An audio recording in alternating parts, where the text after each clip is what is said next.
When you invest in a woman, she does not only, take care of her own self. She contributes to empowering, Yes. more other people and contributes to building more resilient nations. The impact you're creating for your fellow people, and with me, that alone is success.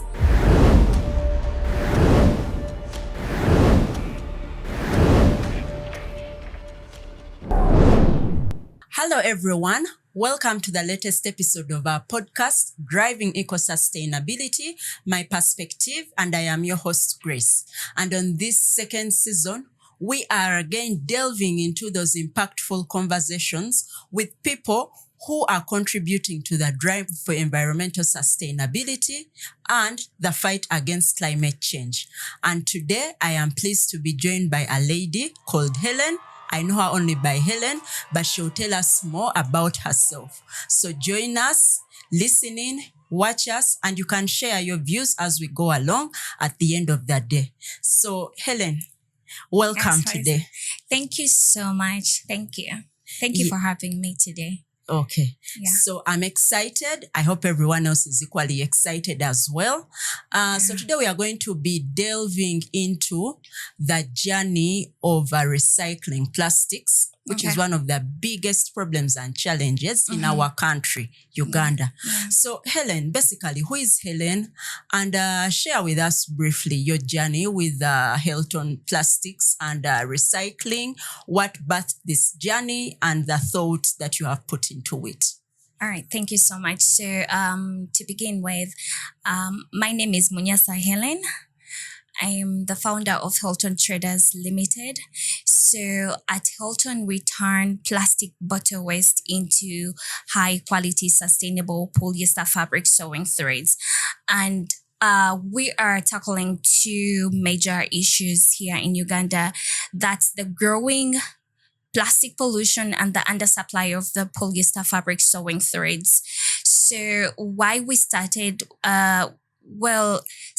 80% of our revenue comes from the sewing thread, selling of the sewing threads, and knowing that we have 800 wholesale textile traders in Kampala, we were like, we have to really tap into this opportunity. And knowing the fact that we have the raw materials here, Uganda is generating over 600 tons of plastic waste daily, and only 40% of those is disposed of well. Yes. And actually not even, fully recycled only. So, and the rest, the 60% goes into the landfill and, pollutes our environment, and something that's of a very huge danger to everyone. So, and we were, doing this, we wanted to reduce our reliance on imports, create jobs, uplift our communities through partnering with the collectors, mostly women and youth, and the economy of our country. So that is why we majorly started this business. Yeah. Wow, that's quite interesting. I think for me, what I've picked is that you're dealing with quite a number of issues with this project. You're creating jobs, you're recycling plastics, and you're also bettering our environment altogether. Right. Yeah. So, and you've hinted on the biggest issue, which is plastic pollution. It's one of the biggest problems in this country. I think actually even today there was a headline in the newspaper, that's the Observer, that around 9.8 million homesteads are not good at and are not effective with how they dispose of their garbage. So share a bit more. How dire is the situation of plastic pollution in Uganda? A bit more from your daily experiences. So, like I mentioned earlier in my first response, so in a day, Uganda is generating 600 tons of plastic waste, and only 40% of that is, disposed of properly and not fully recycled. But and the 60% just goes, just right into. So we have huge, and as Helton, we are able for now to recycle over 500 kilograms per month. So that's no, sorry, per week. So that at least leaves out a huge, a whole huge amount unrecycled, something that I think is supposed to be like it has to come up as a collective effort because, and to begin with, the government policies, the community efforts, the private sector initiative. I think this is something that has to be done as a whole. People are supposed to be, sensitized about the importance of the sorting, and it has to start from us, the people, and there are the governments and the huge, impact organizations. People need to know the importance of recycling, reusing, and repurposing because, this is where we're headed for. Climate change is a huge, serious issue that everyone should look into, and it has to be done as a team. So it's huge, but it's something that can be worked on. Together Yes. we can, come up with the change. I think, yes, you've mentioned something important to do with policies. Yes. And as a lawyer, I'm fully aware that actually our National Environment Act currently provides for plastics, use of plastics, regulation of plastics. But even at that point, it's still lacking in implementation. Yes. There is still more plastic than we need. Mhm. And as someone who has come across the fact that in the region, everyone uses Rwanda as a yardstick of the fact that they have a very good waste management policy. In fact, when you go to Rwanda, you would even be shy to enter a supermarket and you buy a plastic soda because Exactly. on your journey as you enter the supermarket, you wouldn't have seen any plastic Yeah. anyway. So now I know that this is quite an intensive process and quite a big vision for Helton. Yes. So now share with us, how do you get these plastics? Do people bring them to you? Do you go out there soliciting for them? Do you have partnerships with people who give them to you? Because I know that there is a whole business and these days booming business of people who are into gathering all plastics. That's a great question. So currently we are partnering with over 100 women and youth.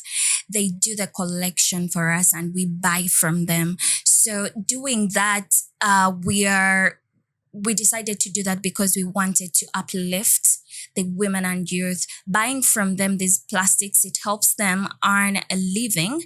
And at the same time, we are doing our business as well because the plastic PET bottles are our very main raw materials. So we are, like I spoke earlier, we collect 0.5 tons in a week. We buy from them at the same time, support them in a way. And that's how we partner with them. And the chain goes on and on and on. So we buy from them, do our work, deliver our products to the wholesalers who don't need to now wait for because, customers were waiting between 2 to 4 months getting their stuff because these things, the sewing threads come from China and it's very far. And as textile traders, we always need that constant supply of these sewing threads to keep our businesses moving. So getting these partnerships here and making the sewing threads locally here is something that is I call it the next big thing. And we supporting, bringing back the glory of ESC is something that we are looking up for. The raw materials that we have here, collecting, getting everyone involved, starting from the communities, the women, the youths. I mean, it is something that we are really, really working so hard for. Yes. Now, speaking of the next big thing, I personally think it's not even the next big thing. It's the current big thing because you're reducing the supply chain costs. You're reducing the turnaround time for delivery for people who Yes. are in need of these Exactly. products, but at the same And they're time, paying affordably. They're very affordable because right now a carton goes, the imported ones is at $50 and ours $39, and our customers are already reporting 20% reduction in costs, something that is really empowering in terms of how they're earning. So I feel it's really a chain of Yes. change and benefits for everyone. Yes. Yeah. Yes. Now, on top of that, the most important thing as well, the cherry on the top would be the fact that it's also creating jobs. Yes, Because as we exactly. are aware as a country, Yes. we have an endemic and cancer of unemployment. Yeah. So how is this really, like, how we are looking at around how many people you're working with and people whose lives you're impacting through employment really? Because as we may note, creating green jobs and jobs that are resulting from environmental sustainability and conservation is currently a priority on the agenda of development. Yes. And so we are looking at how many women here, because green jobs are the future, at least. Yeah. So currently in the collection sector, into our production process, we have the women and youth who collect for us these plastic bottles, which are also our raw materials. So there are over 100 women who do the collection. We have them in different collection centers. So also these women have the youth who go into the communities. Some other women also do go to collect. So there are over 100. And also we have, like, on our team, like the factory where I work from, the shops. So we are over 50. So because we have different stuff that we do, so making it over 150 people that I'm working with. Wow. Yes. That's quite impactful. At least Thanks. 150 people's lives are changing. 150 people are able to put food on their plates. 150 people are able to pay school fees for their school-going children. And 150 lives are changed. Yes, and actually, that is at that number because, well, as you know, we are a growing business. So we are hoping to scaling, and we want to increase our impact, because right now, due to the capacity, the production capacity and the recycling rate that we have right now, we require just, a small number for now. But as you know, we want to go to, Kenya, to Rwanda, Tanzania, the ESC. So we want to even make it, over like 10,000 jobs to be created by 2030, because we want it to be huge. Everyone has to benefit from the project here. Well, it's a big vision, and we are hopefully going to be here with you, and we support you, and we walk this journey with you. So now on the plastics, can you share with us a bit more what nature of plastics you look out for? Because we have so many varied types of plastics. There's Cavera, then there is the bottle, then there are the bottle tops. Like, there is so much plastic. Do you have a specific preference for the plastic that you use? Yeah, of course, yes. So the plastics that we need are the PET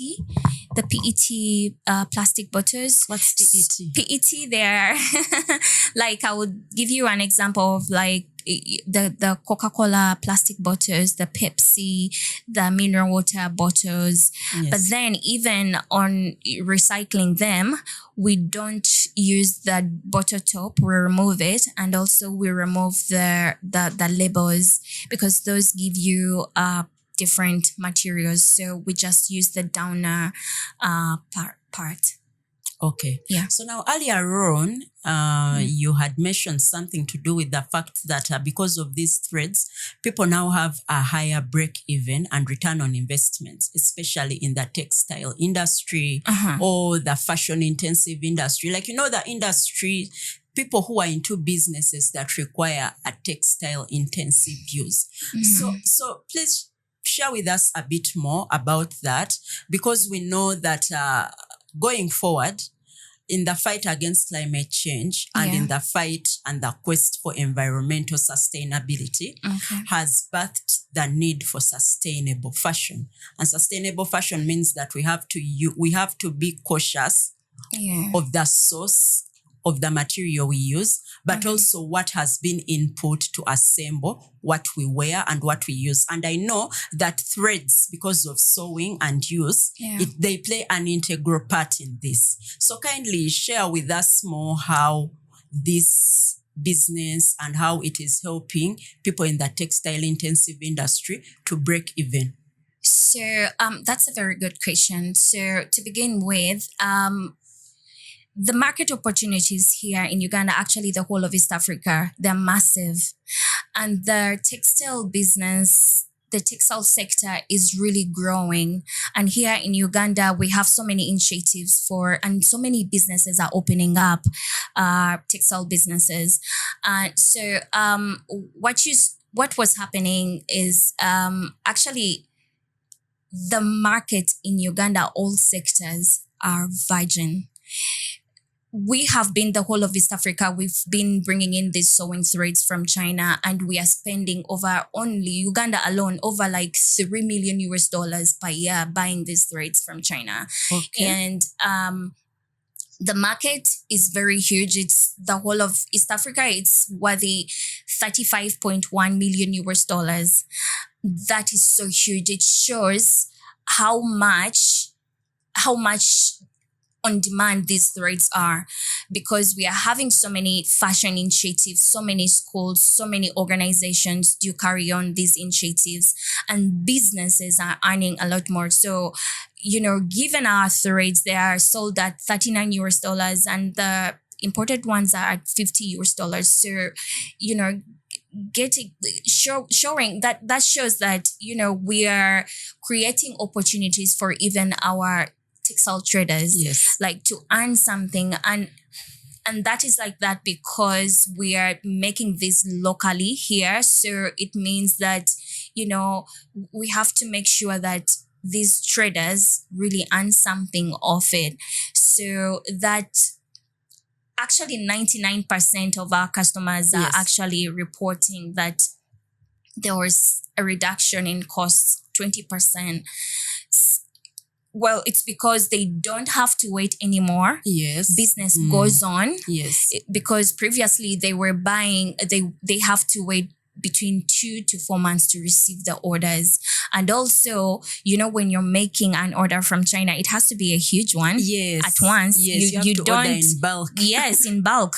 You can't go in with your money with just, I want 10 cartons, this, all that. And also the colors. There are times when we need, there are those seasons when different colors move faster. And yet making an order, they determine, because, there are those colors, so many people make so many different orders. So they have to divide those. So, and also the color selections, the color palettes, the color shades. At times you need red, but then you get a different shade of red, and something that really affects businesses, because you might want to, you want to sell like real orange to a school, and they want a huge, big order, and you lose out on that because you're not having what exactly they really, need. So many different aspects and so many different things that, that really determine how huge they're doing with their businesses right now, with, buying from us, and how they were buying from the Chinese companies. So, this is a huge thing for us, and I'm pretty sure on scaling, it is going to be so different. We are so much looking out for the whole East African market, being the biggest distributors and manufacturers of these sewing threads.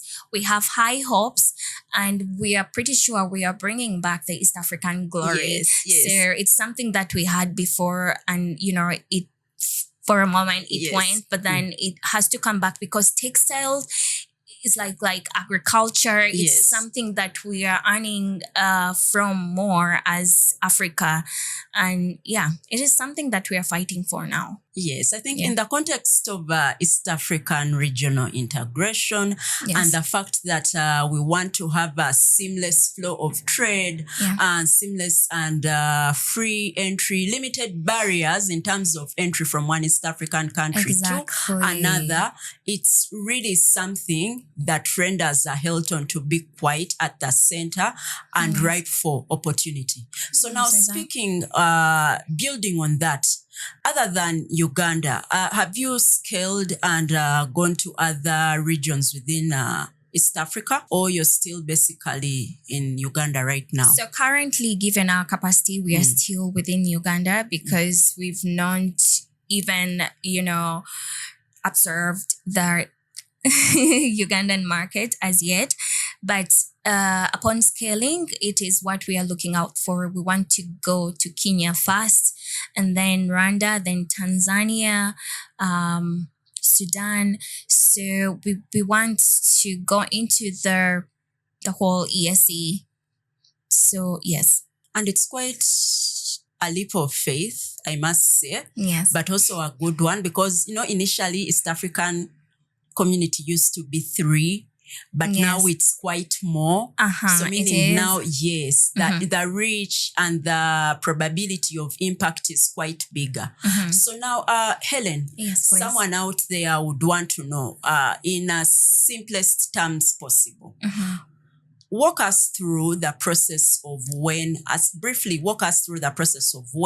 the plastic gets to Helton and up to the stage when you see the final product of the thread. Briefly, the All right. steps. Okay, in brief.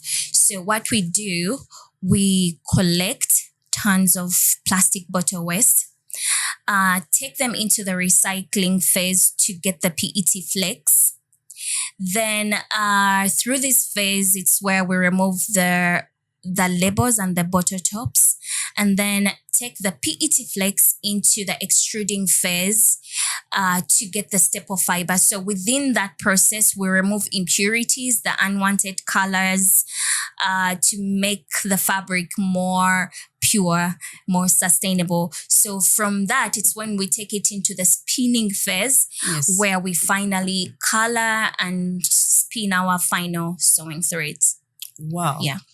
Quite a process to get to something quite new, but something also aiding in responsible consumption and production. Yeah. So now, yes, on this journey, can you share with us what your biggest challenges have been? And while we are at the challenges, how have you been able to tackle them? And also those highlights, the successes and the joys that have kept you going and driving this passion and vision. That is very interesting. That's a that's a very Yes. interesting question. So, the challenges. So, as entrepreneurship, most of the times you look at investment, because it's something that can get you off the ground to start your businesses and carry on and on. So, all my journey, fundraising journey hasn't been so easy, and which something that Getting will people take to me invest in that dream. so something that takes me to, I'll get to that. Yes. So I've had an opportunity to get funding from UNDP Uganda. So UNDP was the very first organization that believed in our story, that believed in our vision, and I'll forever be grateful because Okay. they were the first. First, Go hold on. it right there. Go on. So at the point UNDP comes to fund, how many funding opportunities had you sought? Usually we look at these things and My yes, friend. UNDP came funding. Yes. Someone feels like, wow, UNDP I came had literally, I was said no to for literally like a whole full year. I think 2 years, like trying to, taking applications, Yes. you go pitch. and you're not successful, or they're like, oh, we're sorry, we can't, not this time. Oh, idea, you're not, but yes, good idea, but but not I a kept on priority. going and going and going and going, and that did not stop me because I believed in what, I saw something great in this, and I believed in myself, and I kept on going. So the resilience, counts more. You don't know how much you can achieve when you just keep going. Yes. You do it and do it and do it, and once you do something that you love, it doesn't even feel like you're doing anything at all. You just keep going. So like so many organizations and funders were saying no for all that time, but then UNDP came in and they gave us our first grant. We completed our research. We created samples. We started operating on a very small scale. And also something that I would talk about, it is very important to start small, because at first we were having a budget of 5 million US dollars because we wanted the machines we wanted. They were like taking us to 3 factories in one. Yes. The recycling, the fiber, and the thread. So knowing how huge the market is, we were looking at a whole huge thing. But then that taught us a lesson. Failing teaches you know where to adjust, and you just start with what's there, and you don't have starting small. I mean, it's some other way of creating impact, and and also coming in with the knowledge. The accelerator programs we've been to, it is something research. Because I mean, someone who learns, someone who goes in always for the knowledge, I'm pretty sure there are those people who come up with solutions, who do come in with their change and solutions for different problems. So we've gotten funding from UNDP, from Emuchala Ventures. They're headquartered in Kenya, but they have offices here. Yes. And then with the Jim Leach Foundation by Queen's University, Afris Challenge, Yes. Concordia University, Sastory, and also Tony Elumelu Yes. Foundation, ESC, GIZ. We've gotten funding from them, and we are working. We are scaling. We are still growing, but we are happy to have such partnerships. Yes. So at least it's been quite a journey, and the key takeaway is that we should not give up. Never. Never. We are here, but it has been quite a tussle.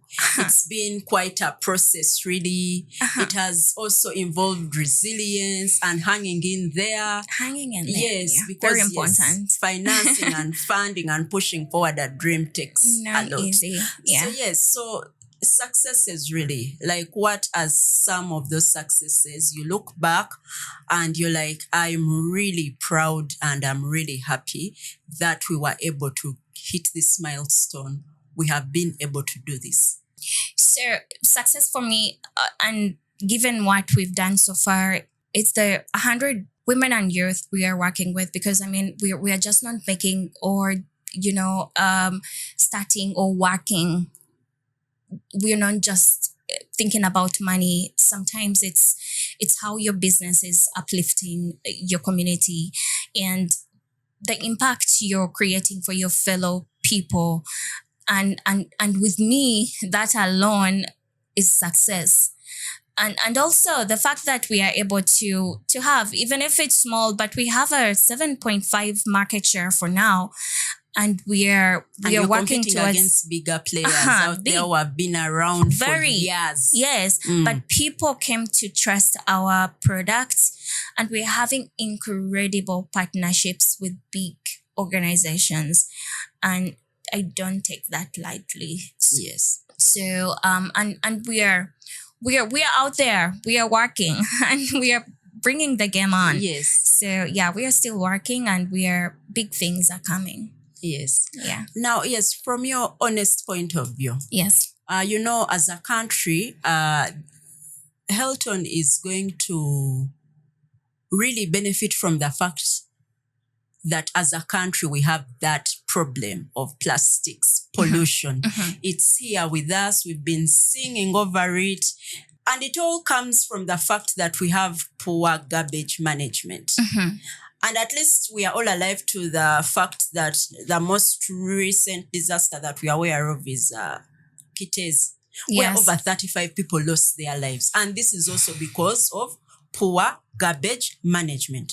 So do you think as a country, we are going to ever reach that aspiration that we are driving to of a zero waste situation and position, where the fact that the waste we produce, we are able to fully recycle it and not render it redundant? You know, in the quest for responsible consumption and production, are we really ever going to be able to achieve that really?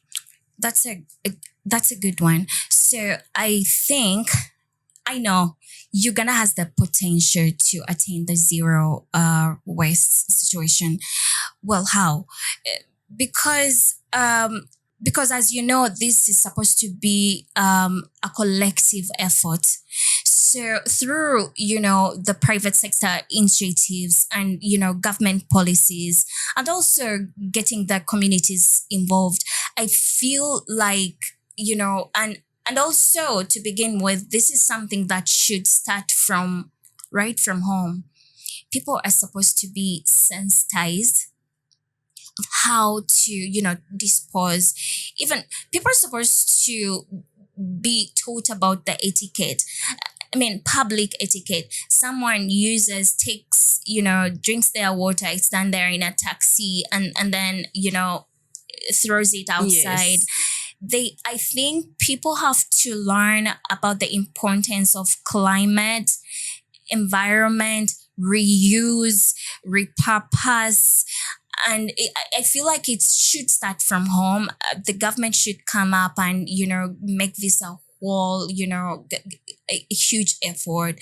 And but also, I think, me personally, I feel like,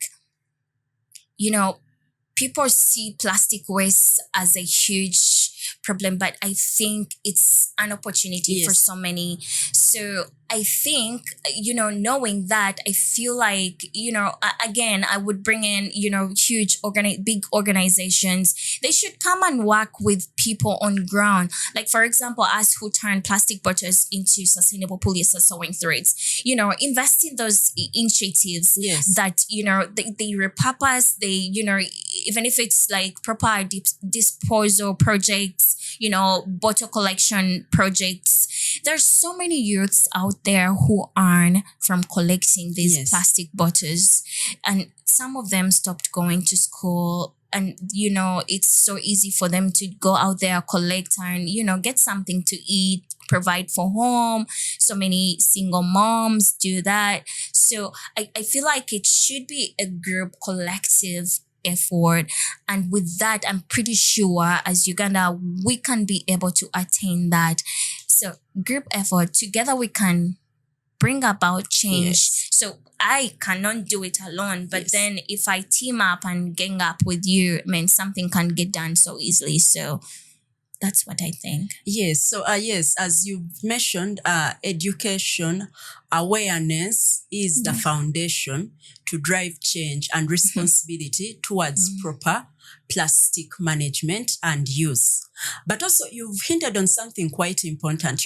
Usually when we are discussing this whole climate change, environmental sustainability, discussion and driving the narrative, sometimes it seems like we tend to concentrate more on the negatives and we forget the positives and the opportunities that we can look out for to make our environment better or to change the narrative.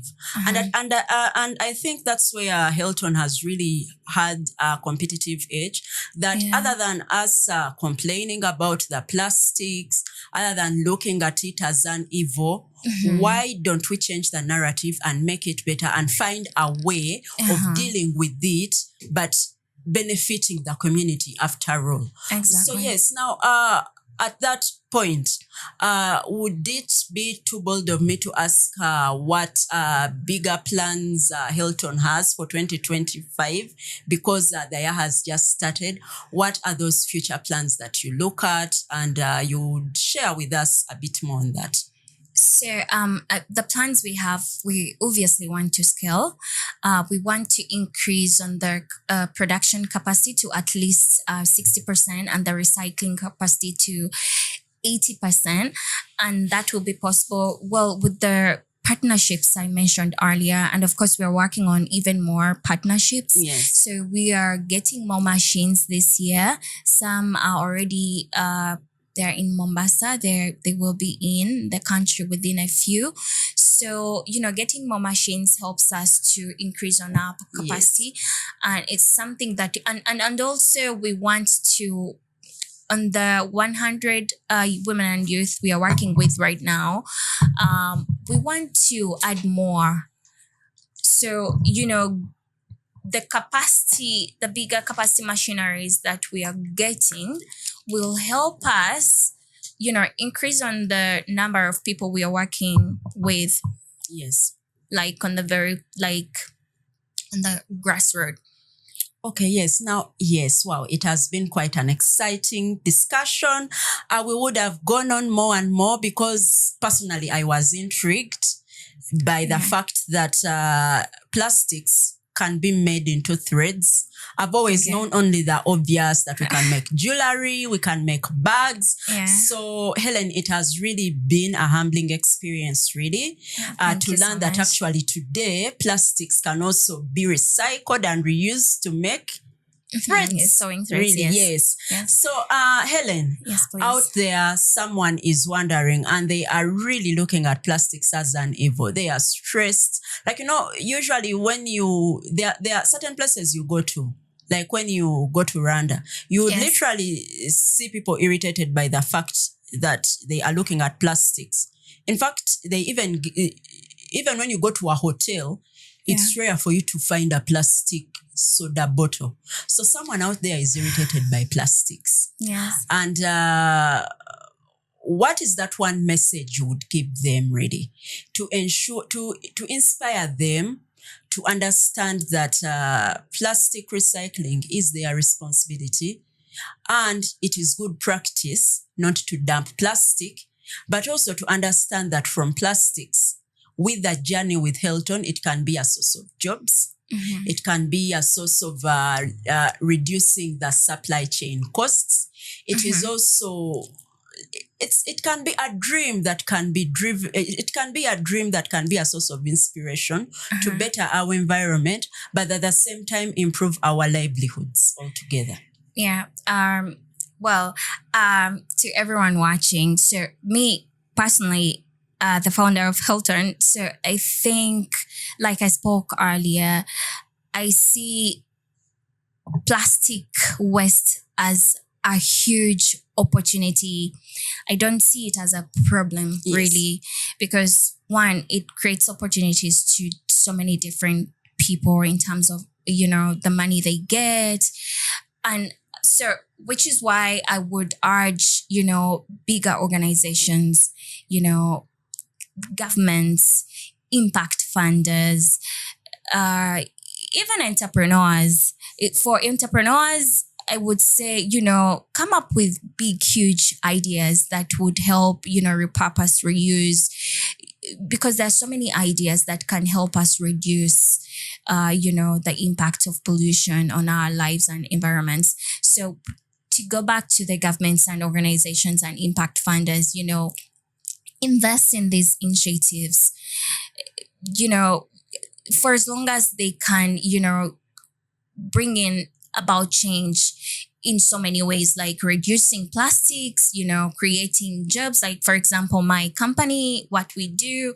So I feel like these partnerships can help bring about change, because apparently, like, people don't want to believe it, but, to some extent, we need money. We need the funding to bring about change. You invest in us, we do the work, and, you come on ground, see what we are doing, work together with us. and then this will change so much because there are so many polluters out there. Yes. But at least you produce and then you invest in initiatives that can reduce. I feel like that would really reduce the pollution, and it would really bring in much good than the harm that's happening right now. So I feel like the entrepreneurs should be more resilient, come up, go out there, seek more knowledge on how to solve more problems that, as far as plastic pollution is concerned. You learn, you create solutions, be resilient. You don't know how much resilience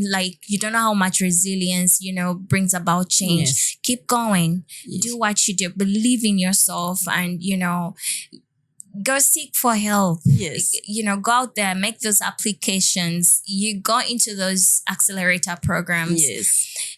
And also even the funders, please invest in entrepreneurs. Yes. And Finance a dream. Yes, Yes. because we need the help. We Yes. cannot do this alone. And however small, because even if it's something small, it can create a huge impact. You have no idea. And also invest more in women. Women, we are the it, because when you invest in a woman, she does not only, take care of her own self. She contributes to empowering, Yes. more other people, and contributes to building more resilient nations. Something that we really need, and that would unlock so Yes. much, billions and billions of US dollars. So I think people should come up and partner with women, even the youth. Yes. I don't want to, I don't want people to think that, she's only talking about Yes. women and all that.